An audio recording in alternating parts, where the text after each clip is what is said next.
Okay, so welcome to part 3 of Create a Simple Animated Character. This part is called Rigging in After Effects. In this section, we're going to place our anchor points for rotational animation. We're going to parent our layers to the torso base. We're going to match up some stroke expressions with the pick whip tool. And we're going to hide unused layers and color and label our layers for clarity.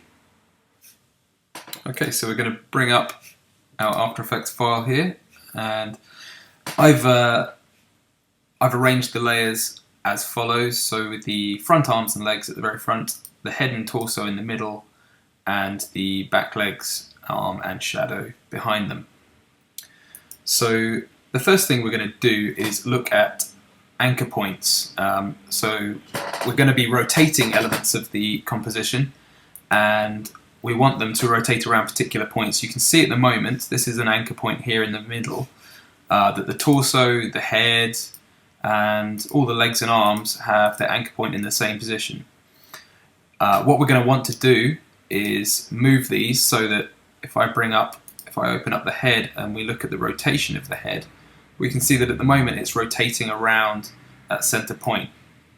Now that's not going to be any good to us, so what we're going to do is click on the pan behind tool, or hit Y, and we're just going to drag this up towards the back of the neck. And what that means now is that the head is going to rotate around that point, which is going to be a lot better for our animation, make a lot more sense. So we're going to do that for every part here. The torso we're going to have rotating around the hip. The arm at the front, we want that to rotate around the shoulder. The leg at the front, we want that to rotate around the hip here. So you can see now we've got something that resembles a hip joint. The shadow at the back, we want to rotate around the hip as well as the leg itself. And finally the arm at the back, we want that to rotate around the shoulder here. So there we go. So now all our anchor points are in the correct place.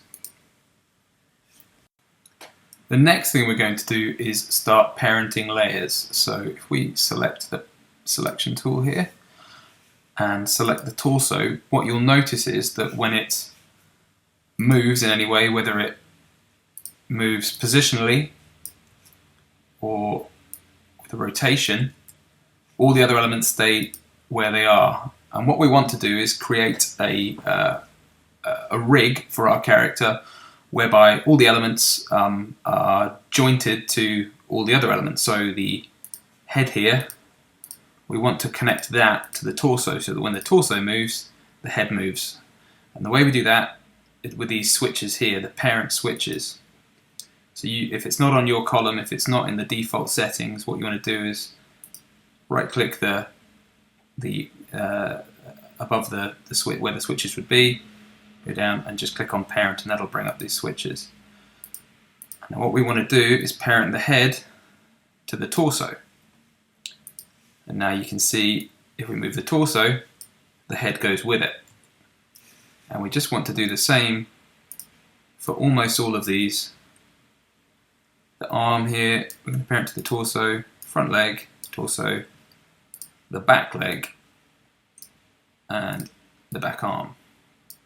Now the only thing we don't want to parent to the torso is this shadow layer that we've created. So I'm just going to solo these here, and we want to attach the shadow to the leg on which it's being cast, so that you can see that when we move the leg here, now the shadow is attached to it. And what you should have, if you've done that all correctly, if you select the torso and move the torso around, everything should follow it. So there we go. So now all that's left to do in the rigging is we want the shadow on the back leg, we want it to match up to the back leg movement in terms of the path that we create inside the shape layer. So if I open this up, we can see the shadow path here that we drew earlier with the pen tool is inside there. And if we go into the back leg, we see the path for the back leg is here. Now what we want to do, what we want to happen is when we move the back leg like so, we want the path, we want the shadow to follow it. So what we want is this path to be copying this path here. We want the leg back shadow to be copying the leg back. So what we're going to do is we're going to click on this icon here, holding Alt, and then clicking down on the stopwatch icon, and it's going to bring up this console here, which is your expression console. Now we're going to ignore what's inside the box at the moment. All we're going to do is grab the pick whip, and we're going to drag it down into the path layer, onto the path text in the back leg layer. It all sounds very complex, but all that means is now when we adjust the path in the leg, the shadow follows it, and that's going to be useful for later on. It means we don't have to duplicate layers and copy keyframes into each path. So there we go, and there's our guy again. Now in pick whipping the shadow to the leg, what that means is we no longer have to worry about what the shadow's doing. It's going to follow the animation in our legs.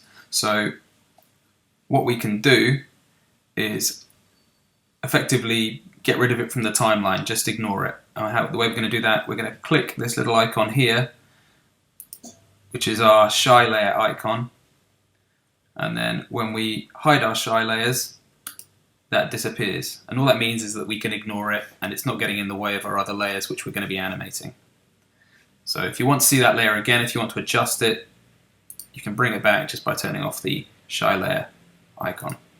And the very last thing we're going to do, we're going to colour these layers just so that we know at a glance which are arms, which are legs. So the head and torso, that's straightforward. I'm going to make them pink.